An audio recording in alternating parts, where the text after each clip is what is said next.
காளியன் என்கின்ற பாம்பின் மீது கிருஷ்ண பகவான் நடனம் புரிந்தாரே, அந்த லீலையை, அந்த சரித்திரத்தை முன்னிட்டு பெரியாழ்வார் கிருஷ்ண பகவானை, மகாவிஷ்ணுவை கானகமா மடுவில் காளியன் உச்சியிலே தூய நடம் பயிலும் சுந்தர என் சிறுவா என்று போற்றி பாடுகின்றார். கானகத்திலே, வனத்திலே, ஒரு பெரிய மடுவிலே, யமுனை நதியின் மடுவிலே, அந்த கானக மா மடுவில் காளியன் உச்சியிலே, காளியன் என்கின்ற பாம்பின் உச்சியிலே, அதாவது தலையிலே, தூய நடம் பயிலும் சுந்தர என் சிறுவா. தூய நடம், தூய்மையான நடனம், தூய்மையான பாலகிருஷ்ணரின் நடனம் மற்றும் இந்த லீலையை கேட்பவர்கள் எல்லோருக்கும் தூய்மையை அளிக்கக்கூடிய நடனம் புரிகின்ற சுந்தர பேரழகு வாய்ந்த கிருஷ்ணனே என் சிறுவா, பாலகிருஷ்ணனே என்பது இதன் பொருள். கானகமா மடுவில் காளியன் உச்சியிலே தூய நடம் பயிலும் சுந்தர என் சிறுவா என்பது பெரியாழ்வார் வாக்கு. பாகவத புராணத்திலே இந்த லீலையை பற்றி எடுத்து சொல்லிய சுக்க மகரிஷி, யமுனா நதியானது காளியன் என்கின்ற சர்ப்பத்தினாலே, பாம்பினாலே, அந்த பாம்பின் கொடிய விஷத்தினாலே கெடுக்கப்பட்டு இருந்தது. அந்த மடுவே, அந்த நதியே கெடுக்கப்பட்டு இருந்தது. அதை கண்ட ஸ்ரீ கிருஷ்ணர் அந்த நதியை தூய்மைப்படுத்துவதற்காக, சுத்தப்படுத்துவதற்காக அந்த பாம்பை அந்த மடுவை விட்டு வெளியிலே துரத்தினார் என்று கூறினார். இதை கேட்ட பரீட்சித்து மன்னர், பாம்பு சாதாரணமாக நிலத்திலே வசிக்கும், நீரிலே வசிப்பதில்லை. அப்படி இருக்கும் பொழுது அந்த காளியன் என்கின்ற பாம்பு நீரிலே, யமுனா நதியின் நீரிலே ஏன் வசித்தது? ஸ்ரீ கிருஷ்ண பகவான் அந்த கொடிய பாம்பை எப்படி அடக்கினார்? இதையெல்லாம் சற்று விரிவாக சொல்ல வேண்டும் என்று சுக மகரிஷியை கேட்டுக்கொண்டார். அதன்படியே சுக மகரிஷியும் மேலும் சற்று விரிவாக இந்த லீலையை பற்றி, பகவானுடைய இந்த லீலையை பற்றி, காளிய நர்த்தனம் என்கின்ற லீலையை பற்றி எடுத்து கூறினார். யமுனா நதியிலே ஒரு மடு இருந்தது. அந்த மடுவிலே காளியன் என்கின்ற சர்ப்பம் வசித்து கொண்டிருந்தது. கொடிய, மிக கொடிய விஷம் நிறைந்த பாம்பு அது. எனவே அந்த பாம்பின் விஷ அக்னியினாலே அந்த மடுவிலே, அந்த மடுவின் நீரே கொதித்து கொண்டிருந்தது. அதனால் மிகவும் வெப்பம் கொண்டிருந்தது. எனவே அந்த மடுவை ஆகாய மார்க்கமாக கடக்கின்ற பறவைகள் கூட அந்த மிகப்பெரிய வெப்பத்தினாலே தாக்கப்பட்டு அதை தாங்க முடியாமல் சுருண்டு விழுந்து கொண்டிருந்தன. மேலும் அந்த மடுவிலே இருந்த விஷ நீரின் பல துளிகளாலே மரம், செடி, கொடிகள் எல்லாம் பட்டு போயின, நாசத்தை அடைந்தன. தண்ணீர் குடிப்பதற்காகவோ வேறு ஏதோ காரணத்திற்காகவோ அந்த மடுவின் அருகிலே சென்ற மிருகங்களுக்கும் அதே கதிதான், அவையும் இறந்து போயின. துஷ்டர்களுக்கு தண்டனை அளிப்பதற்காகவே அவதரித்திருந்த கிருஷ்ண பகவான் இதையெல்லாம் பார்த்தார். இப்படி காளியனால் அந்த இடமே நாசமடைந்திருப்பதை கண்டார். எனவே இதற்கு ஒரு முடிவு கட்டுவதற்காக அந்த மடுவின் அருகிலே இருந்த ஒரு கடம்ப மரத்தின் மேலே ஏறினார். அந்த காளியன் என்கின்ற பாம்பின் விஷ வேகத்தினாலே அருகிலே இருந்த எல்லா மரம், செடி, கொடிகளும் பட்டு போயிருந்த பொழுது இந்த கடம்ப மரம் மட்டும் எப்படி இருந்தது என்றால், அந்த மரம் பகவானின் பாதங்கள் தன் மீது படுகின்ற பெரும் பாக்கியத்தை பெற்றிருந்தது என்று ஒரு விளக்கம் சொல்லப்படுகின்றது. அதை தவிர அந்த கடம்ப மரம் மட்டும் நன்கு செழித்து உயிர் வாழ்ந்து இருப்பதற்கு இன்னொரு காரணமும் சொல்லப்படுகின்றது. தேவலோகத்திலே இருந்து கருட பகவான் அமிர்தம் நிறைந்த குடத்தை எடுத்துக்கொண்டு வரும்பொழுது இந்த மரத்தின் மீது சிறிது நேரம் உட்கார்ந்தார். இப்படி கருட பகவான் மூலம் அமிர்த சம்பந்தம் பெற்றதால் அந்த மரம் பட்டு போகாமல் உயிர்ப்போடு இருந்தது என்றும் கூறப்படுகின்றது.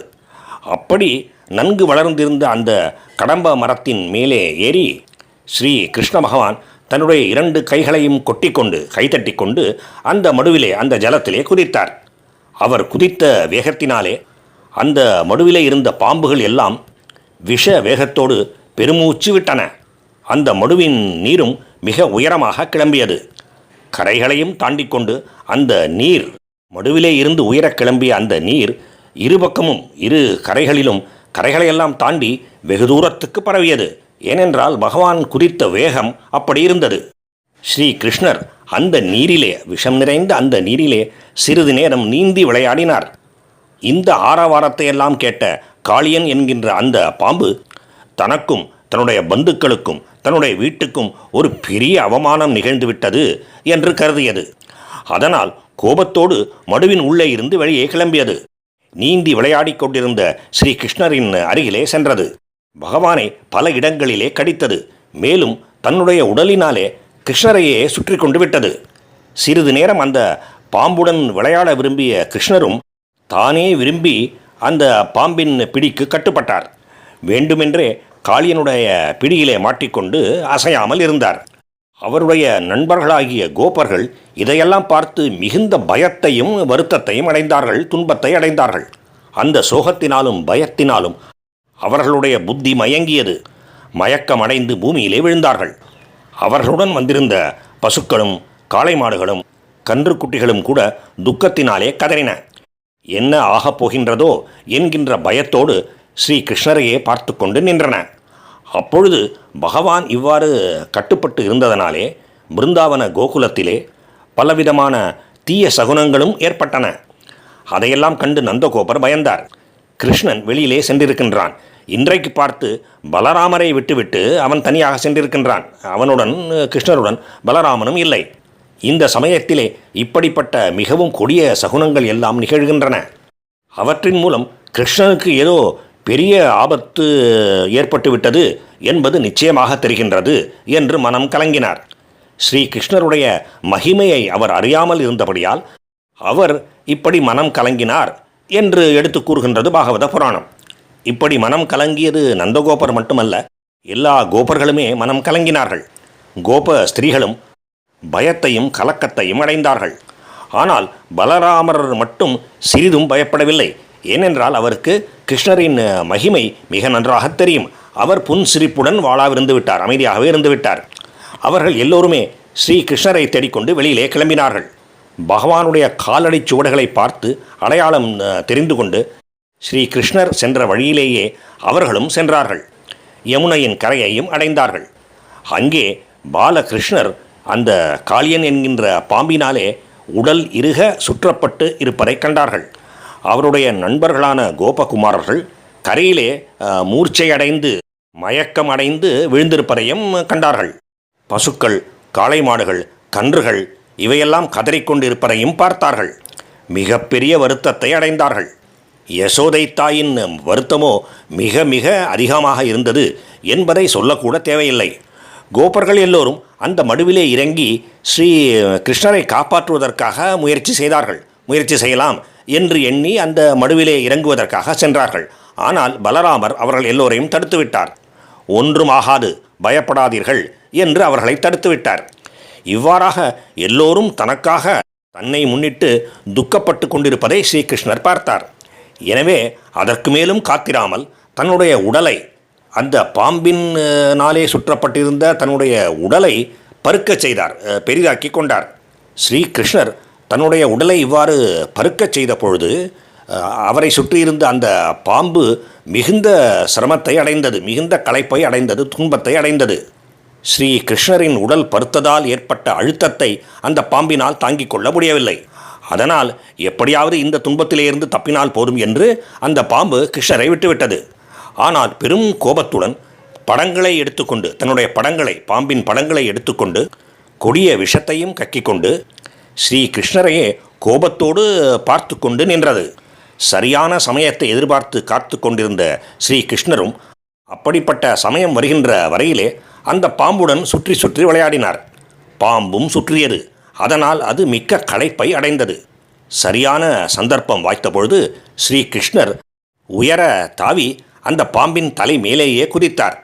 அத்துடன் நில்லாமல் அந்த பாம்பின் தலை மேலேயே நடனமாடவும் செய்தார். அந்த பாம்பின் தலையிலோ நாகரத்தினங்கள் இருந்தன.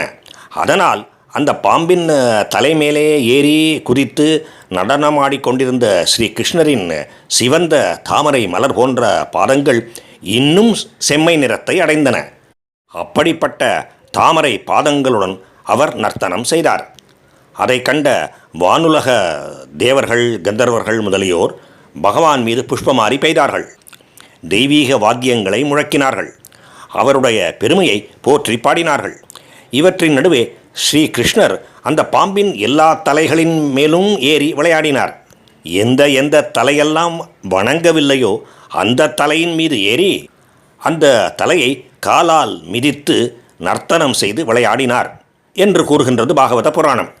இதையெல்லாம் தாங்க முடியாத காளியன் மூக்கினாலும் வாயினாலும் இரத்தத்தை கக்கியது.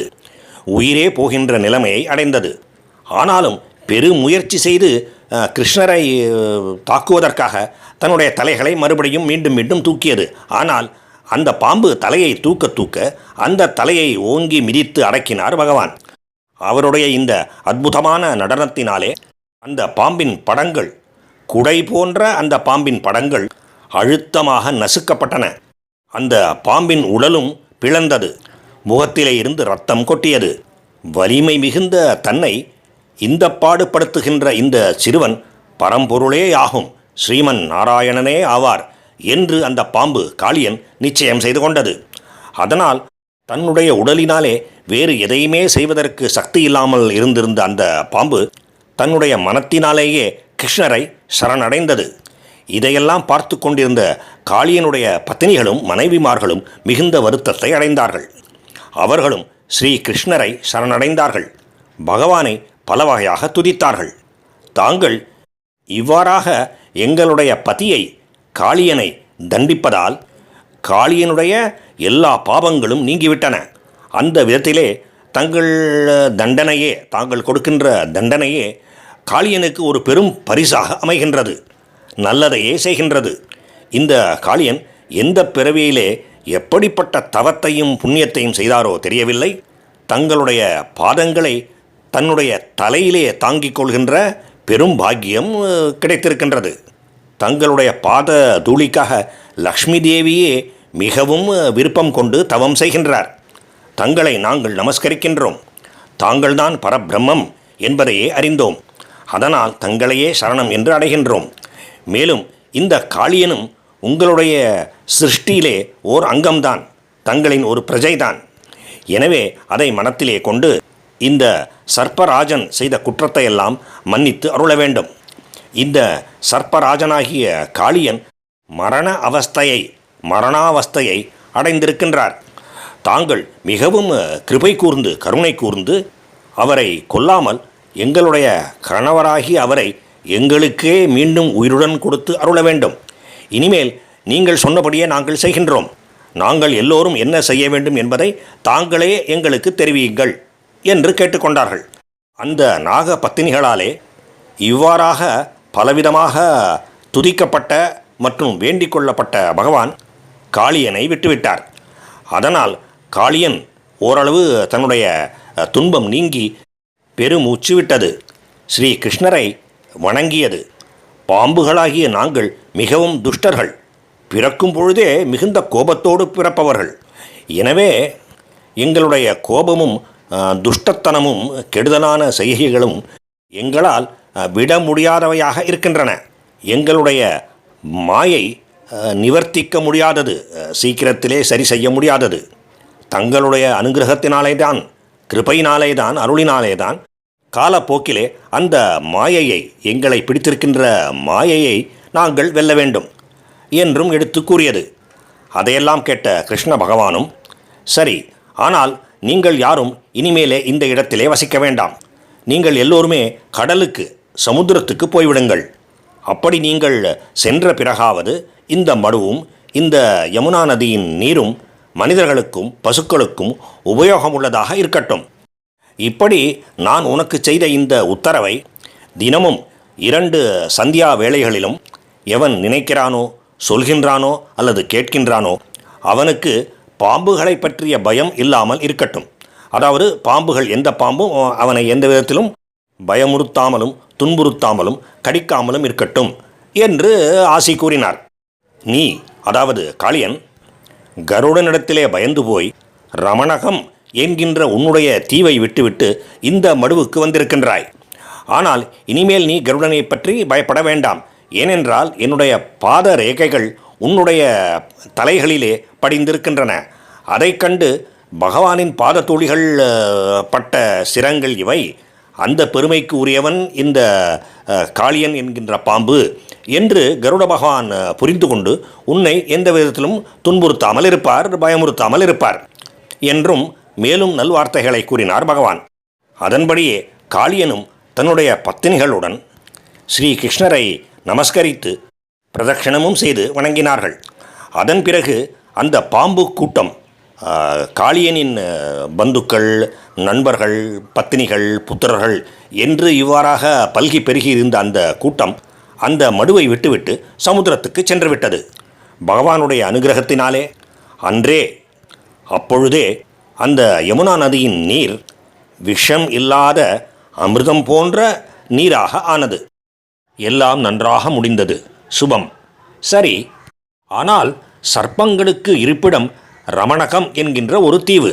அந்த தீவை விட்டுவிட்டு காளியன் எதற்காக யமுனா நதியிலே அந்த மடுவிலே வசித்தான் என்கின்ற கேள்வி எழுகின்றது. இதற்கான பதிலை யூகிப்பது சுலபம்தான். ஏனென்றால் பகவானே கூறியிருக்கின்றார், கருடனுக்கு பயந்து நீங்கள் எல்லோரும் இந்த மடுவிலே வசிக்கின்றீர்கள், இனிமேல் பயப்படாதீர்கள். கருடன் என்னுடைய திருவடி ரேக்கைகளை உன்னுடைய தலைகளிலே பார்ப்பார், அதனால் உங்களுக்கு எந்த விதமான கெடுதியும் செய்ய மாட்டார் என்று கூறியிருக்கின்றார். எனவே கருடனுக்கு பயந்துதான் காளியனும் காளியனின் குடும்பத்தாரும் சுற்றத்தாரும் நண்பர்களும் அந்த மடுவிலே வசித்தார்கள் என்பது தெளிவாகின்றது. ஆனால் இதிலிருந்து இன்னொரு கேள்வி எழுகின்றது. காளியன் கருடனை கண்டு பயப்பட வேண்டிய அவசியம் என்ன? காளியன் மிகுந்த பராக்கிரம் உள்ள ஒரு சர்ப்பம். ஆனால் கருட பகவானோ மிக மிக வலிமை கொண்டவர். அவரை எதிர்த்து போரிட்டு வென்றுவிட முடியாது. மேலும் பாம்புகளுக்கும் கருடனுக்கும் இயல்பிலேயே பகை உண்டு. பூனையை கண்டால் எலிக்கு பயம், புலியை கண்டால் மானுக்கு பயம் என்று இவ்வாறு இயற்கையிலேயே இருக்கின்றது. காளியனுக்கு கருடனை கண்டால் இப்படிப்பட்ட இயற்கையான பயமா? அது மட்டும்தானா, அல்லது வேறு ஏதாவது காரணங்களும் உண்டா என்கின்ற கேள்வியும் எழுகின்றது. ஏனென்றால் கருடனை கண்டு மற்ற சர்ப்பங்களும் தான் பயப்பட வேண்டும். அவையெல்லாம் ரமணகத்திலே இருக்கின்றன. காளியன் மட்டும் தன் பரிவாரங்களை எல்லாம் பேர்த்து கொண்டு இந்த மடுவுக்கு வந்திருக்கின்றான். அதன் காரணம் என்ன? இந்த விஷயத்தை அறிய விரும்பி சுக மகரிஷியிடம் கேள்வி கேட்டார் பரீட்சித்து மன்னர். அதற்கு சுக மகரிஷியும் பதில் கூறினார். கருடன் பாம்பு இனத்தையே அழித்து விடுவாரோ என்கின்ற பயத்தினாலே பாம்புகள் எல்லாம் ஒன்று கூடி கருடனிடம் ஓர் ஒப்பந்தத்துக்கு வந்தன. மாதம் ஒரு முறை ஒரு பாம்பை ஒரு மரத்தின் அடியிலே உங்களுக்கு பலியாக கொடுக்கின்றோம். அந்த பலியாக போடப்பட்ட பாம்பை நீங்கள் உட்கொள்ளுங்கள். மானாவாரியாக எங்கள் எல்லோரையுமே கொன்று குவிக்காதீர்கள் என்பதுதான் அந்த ஒப்பந்தம். அதற்கு கருடனும் சம்மதித்தது. அந்த ஒப்பந்தத்தின்படியே கருடனுக்கு ஒவ்வொரு மாதமும் ஒரு பாம்பு பலியாக உணவாக கிடைத்தது. ஆனால் காளியன் என்கின்ற பாம்பு மட்டும் இவ்வாறு பலி கொடுப்பதற்கு மறுத்தது. தனக்கு மிகுந்த விஷமும் வீரியமும் உண்டு என்பதால் அந்த பாம்பு கர்வம் கொண்டிருந்தது. அதனால் பலி கொடுக்கவில்லை. மேலும் மற்ற பாம்புகள் கொடுக்கின்ற பலியை கூட தானே உட்கொண்டு கருடனை வஞ்சித்தது. இதனால் கோபம் கொண்ட கருட பகவான் காளியனை கொல்வதற்காக வேகமாக ஓடோடி வந்தார். கருடனுக்கும் காளியனுக்கும் பயங்கரமான யுத்தம் நடந்தது. கருட பகவான் மிகுந்த பராக்கிரமசாலி, பகவானுக்கே வாகனம். அதனால் அவருடைய வலிமையை காளியனால் தாங்க முடியவில்லை. அந்த போரிலே பயங்கரமாக அடிபட்டது அந்த பாம்பு. அதனால் கருடனிடமிருந்து தப்பிப்பதற்காக அங்கிருந்து வெளிக்கிளம்பி ஓடோடி இந்த யமுனை நதியின் மடுவுக்கு வந்துவிட்டது. அந்த மடுவிலே மட்டும்தான் காளியனால் பத்திரமாக கருடனிடம் பயம் இல்லாமல் இருக்க முடியும். ஏனென்றால் அந்த மடு ஓர் இடம்தான் கருடன் வரக்கூடாத, கருடன் வர முடியாத இடமாக இருந்தது. அதற்கு காரணம் என்னவென்றால், அதாவது கருட பகவான் இந்த மடுவுக்கு வர முடியாமல் இருந்ததற்கு காரணம் என்னவென்றால், சௌபரி மகரிஷி என்கின்ற ஒரு மகரிஷியிடம் கருடன் பெற்றிருந்த சாபம். அப்படிப்பட்ட ஒரு சாபம் ஏன் ஏற்பட்டது என்றால், முன் ஒரு காலத்திலே இந்த மடுவிலே ஒரு மீனை பிடித்தார் கருட பகவான் உண்பதற்காக. அப்பொழுது அங்கே சௌபரி ரிஷி என்கின்ற ஒரு மகரிஷியும் இருந்தார். அவர் மிகுந்த கருணை கொண்டவர். தன் முன்னாலே கருடன் அந்த மீனை புசிப்பதை அவர் விரும்பவில்லை. தன் கண்கள் முன்னாலேயே ஜீவஹிம்சை, ஜீவஹத்தியை நடைபெற வேண்டாம் என்று அவர் கருட பகவானுக்கு எடுத்துச் சொன்னார், இந்த மீனை விட்டுவிடு. ஆனால் அப்பொழுது கருட பகவான் மிகுந்த பசியோடு இருந்தார். அதனால் அந்த ரிஷியின் வார்த்தைகளை கருடன் லட்சியம் செய்யவே இல்லை. அந்த மீனை கொத்தி கொன்று தின்றுவிட்டார். அதை கண்டு மற்ற மீன்களும் துயரத்தை அடைந்தன. அதனால் சௌபரி மகரிஷி அந்த மற்ற எல்லா மீன்களுக்கும் க்ஷேமத்தை செய்வதற்காக, அபயம் கொடுப்பதற்காக கருடனை சபித்தார். இனிமேல் இந்த கருடன் இந்த மடுவுக்கு வந்தால் உடனே மரணம் அடைவான் என்று சபித்தார். இந்த விஷயம் காளியனுக்கு மட்டும் தெரியும். மற்ற பாம்புகளுக்கு தெரியாது.